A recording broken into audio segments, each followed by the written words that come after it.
Question of the day. What got you into this rabbit hole of a hobby? Because let's face it, it's not a normal, everyday, layperson thing to go onto a website and say, check out the most top 100 games that have come out and which ones you're going to put on your wish list and which one you're going to contact someone in a completely other state and see if you can trade one of yours for, or if you can go down to your local game store and buy it. It's not that normal, right? So what, and when I say normal, I don't mean it in a bad sense. I mean, it's not something you ever thought you might do. Well, I love this hobby.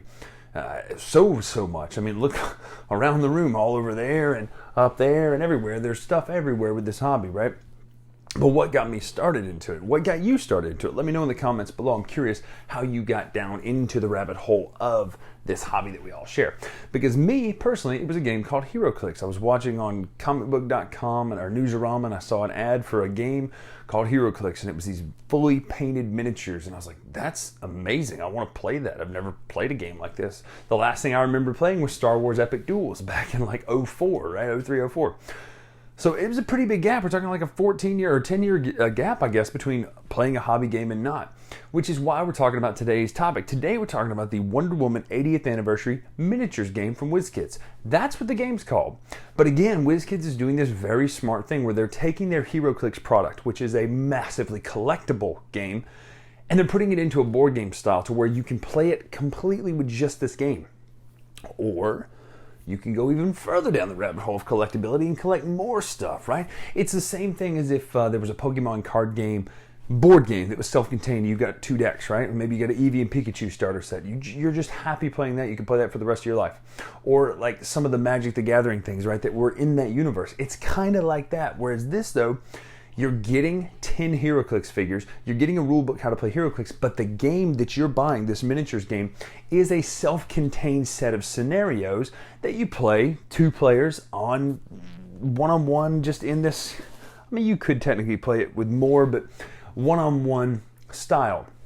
What's different is, instead of it being a paper mat and you bring your 2 collectible teams, well, you have these scenarios that you're going to play through together, almost like a campaign. And if this side wins, well, you go to this level. If this side wins, you go to this mission. So there's a lot to unpack here. I am going to do a full teach quickly on how to play the game, because I feel like since this is its own standalone game that you can obviously play HeroClix with, and you can adapt other figures into this, Marvel, DC, Teenage Mutant Ninja Turtles, WWE, whatever it is, you can adapt them.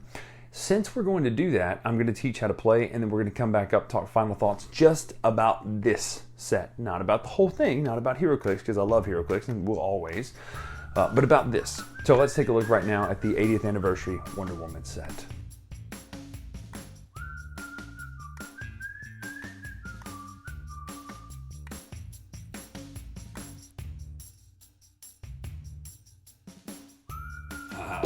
No more carpet. So this is what you get, plus these boards over here, plus a core rule book. These are the actual boards to play the game on, plus 2 Heroes Abilities cards. These are very important. Each of these matches with a power.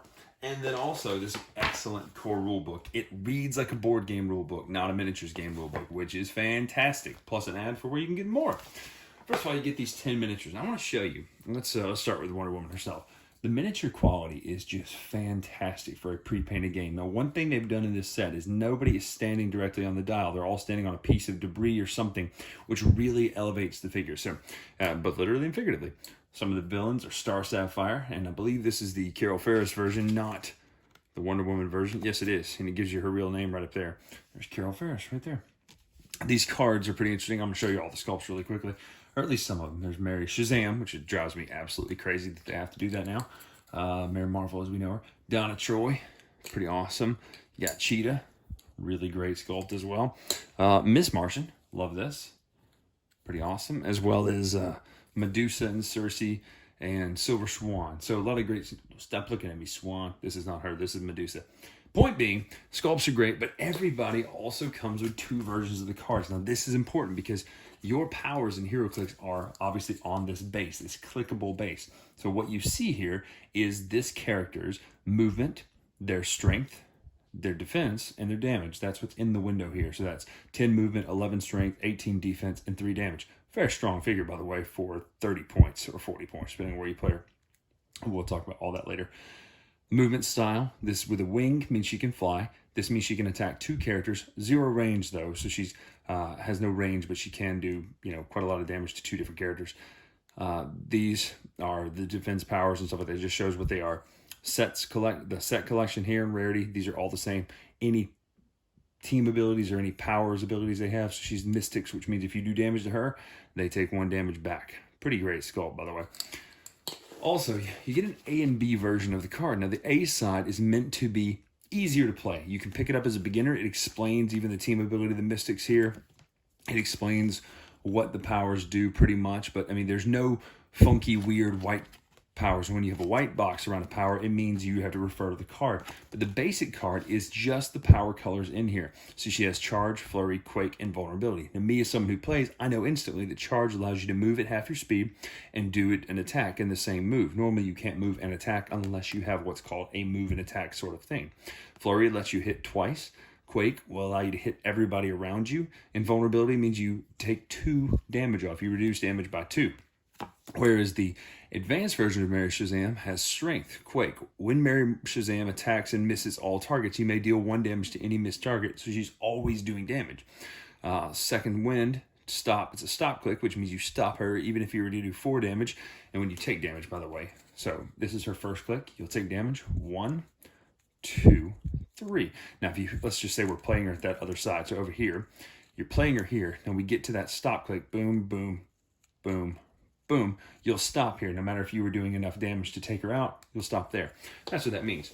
So everybody has this, so they have a version that is easier to play and a version that's harder to play. Now what's cool is, notice where they are on the dial. So clicks 1, 2, 3, 4, and 5, that's the basic version. The back end of the dial, 7, 8, 9, 10, 11, that's the harder version. Every single person's like this. That is brilliant. That's how you get people into a game that's collectible, but also meant to be played as a standalone game. You get these great dice where the 6s are Wonder Woman 80. Those are fantastic looking. Love that.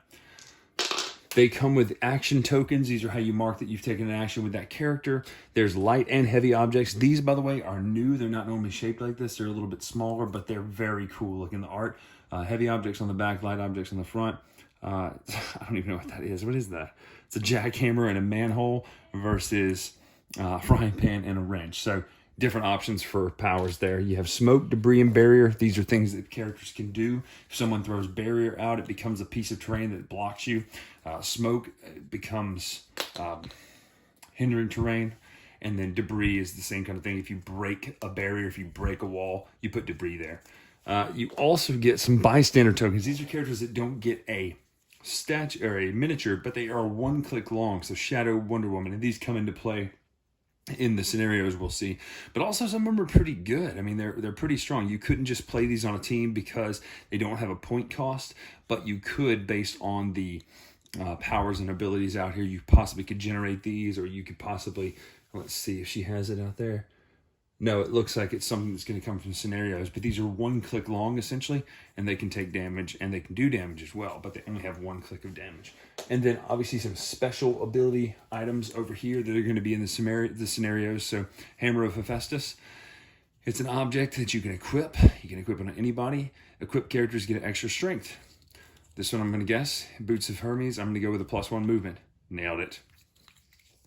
We're doing +1 damage. Wow. +1 damage on the Zeus Thunderbolt. You also get these scenario cards. So, scenario A tells you who to put. You have Wonder Woman and Wonder Girl, each at the 30-point click. That's the basic one, by the way, because you see that this is 30 points. It's written right here. Whereas the advanced one is 40 points. Also, still really good at 40 points. So you play them both at their basic one. Then you have Cheetah and Medusa both at 30 points. On the back here, you have the hero players win conditions and the villain players win conditions.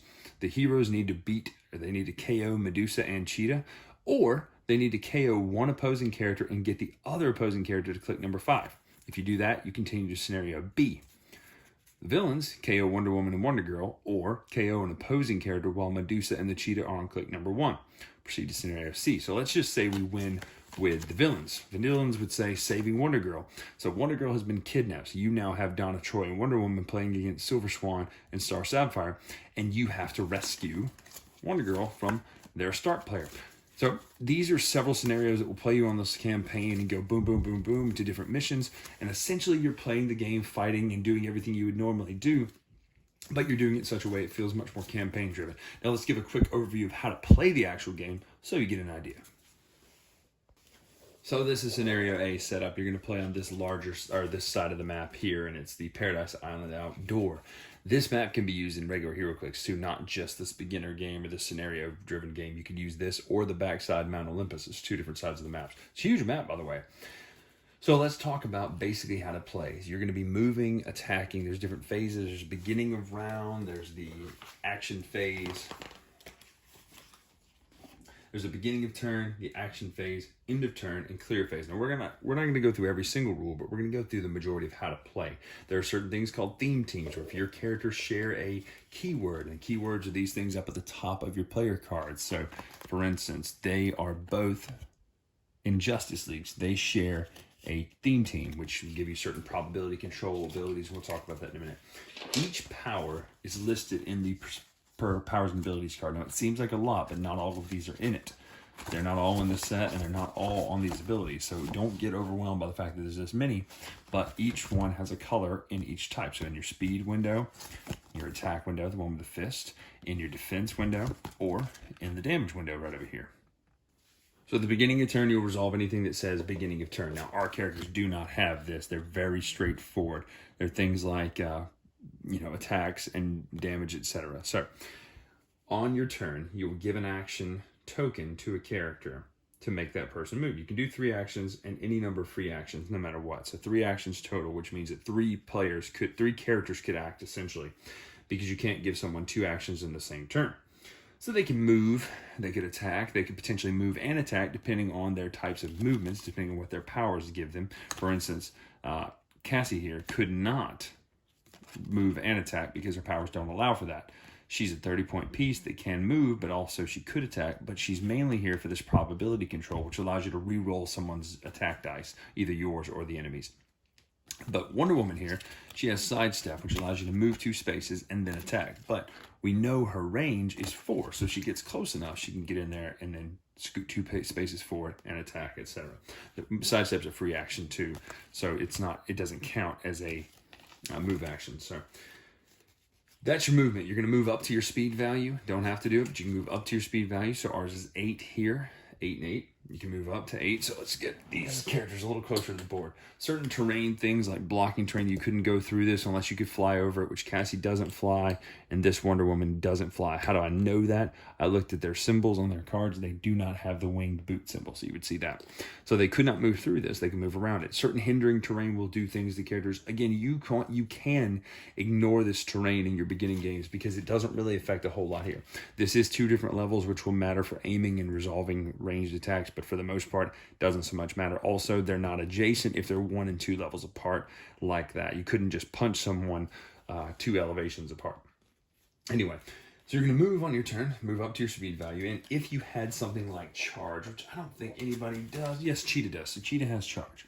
Charge says in the rule book here, in the powers and abilities card, charge. Have your speed, move, then close as a free. What that means is have your speed value, so hers is 10. She can move 5 spaces, 1, 2, 3, 4, 5, and then she could hit someone for her attack ability, which is just there's no special power. It's just an 11 attack, 3 damage. So let's just say Wonder Woman had been here. So we will roll the dice then. Let's get her on a right click. She should be on click number 1. When you attack, you're going to roll 2 dice, and you're going to add it to your attack number. So our attack number is an 11. So currently, we hit a 6, and a 2 is 8. So that makes it a 19. Now, Wonder Woman's defense on click 1 here is 18. So we do hit. She has toughness on that, which reduces it by 1. Again, I'm saying all these because I know it's really not that hard to know. You're going to look, say, okay, did it hit? Yes. Do you have any defensive powers? Yes, I have toughness. What's that mean? It reduces damage by 1. Well, I do 3 to you, which means you only take 2 damage. So she'll go 1, 2. You'll give this character an action token. You can put it on the card, you can put it on the character. Usually we play with poker chips and you stick it up under there, but this works too, because you can see that that's hers. Then your other character can act, then the other team acts, and back and forth until one of the victory conditions is met. Now, I do want to look, though, since it's move and attack are the majority of things, but there are a variety of different abilities that these characters have. So, for instance, probability control. Let's quickly look at that.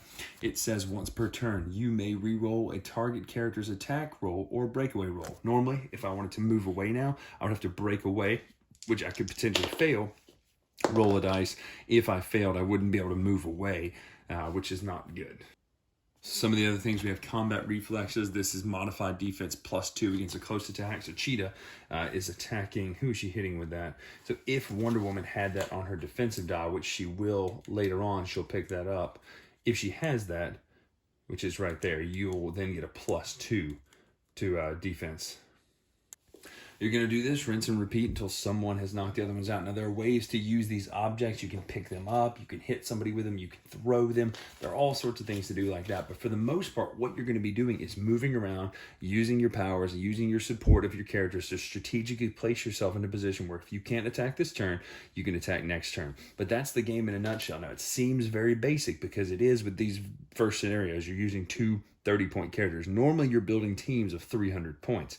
And so you're looking at all sorts of different qualities and traits. You want someone who can support them. You want someone who can move people around. You want someone who can do severe damage while mitigating damage as well. So there are a lot of ways to build teams. This is just a very basic scenario. And as you get going, things are going to be added out here. You're going to get in later scenarios these items that we talked about to where you're going to boost your abilities. You're going to get some of these Amazons and them to be out here. And so the game's going to get much more complex, but it's going to teach you gradually as you play. So that is how you play Wonder Woman 80th Anniversary Miniatures game. Also a rough primer of how to play HeroClix. First and foremost, what can we say about this?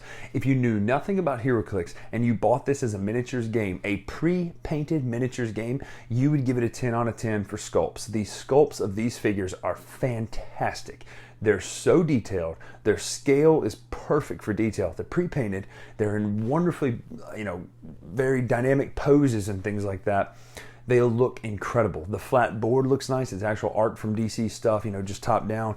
The art direction for how HeroClix works is great. The idea that you have these windows that you see what you can do right now. Now, granted, you know what's coming up next because of the card, but you look down at what you can do now, boom, here's what I can do. So art and art direction in this game are fantastic. It just really is such a no-brainer that this game looks incredible, both, what's the word? Whatever. What is the word I'm trying to think of? Aesthetically pleasing, but also it's useful. No better word for that. It's useful. So that's art direction. Gameplay. Here's what I love. I love how simple this is. You want to know what you can do? Great. And here's the dirty little secret. What you may not know about this if you don't have the history, this version of HeroClix, this 80th anniversary, stripped out a bunch of extra rules that will get invited back into the game one day, a bunch of extra powers that may be tweaked and brought back in one day in order to give you a much more distilled game that is simpler at its core, but has all the elements of powers and player powers and flavor text that matters, powers that matter for each unique piece. I mean, it makes sense that the Flash can do probability control or Batman can do outwit. It makes sense that these powers have what they have. So they do a wonderful job on very carefully making these figures. But what I love is there are two dials in this. So you have the beginner dial, which is for people who want to just pick this up and play it the day of instead of like, oh gosh, we got to learn all these rules. And then you have the advanced dial for people who want to use these figures competitively. To me, that's such a smart idea that you're giving the option to do these figures both competitively and beginner, like let's learn this as a board game wise. So to me, so smart. Now, as a standalone game, I will say this is good by itself, and you can play it and be happy and totally enjoy it. You can even mix and match somewhat, but you're going to want to play more. Like, you're going to want to dive more into this game as you play it because the options are just so wide, especially with the new stuff that's coming out because it's so good. The sculpts have been upgraded in this last set. The powers have been changed around. They've been made simpler to where new people are much more accessible at getting into the game. They have done a fantastic job of making this game accessible as well as turning it into a board game for this. So if you're interested in DC Comics at all and you're looking for a good DC Comics game, go pick this up. It's a fun game to play by itself. But also there's a world of different characters that you love. Name a character, they're in there, I promise. Quiltman, yes. Condiment King, yes. Anybody. There was Bruce Timm sets, you know, the animated series. Any kind of Marvel sets you can think of. They're all there. They're all beautiful. But these sculpts are looking better. You will not find a pre-painted miniatures game that looks better than this one. So can't say enough good things about this. If you see this at your local game store, don't hesitate. Pick it up. Play it. You're going to love it. You're going to love the mechanics. It's the best superhero miniatures game out there, bar none. We'll say it, and we'll always say that. So I'm Brian Drake. Make sure to follow us on Twitter, Instagram, etc. at Dice Tower Brian. Until next time, we'll see you.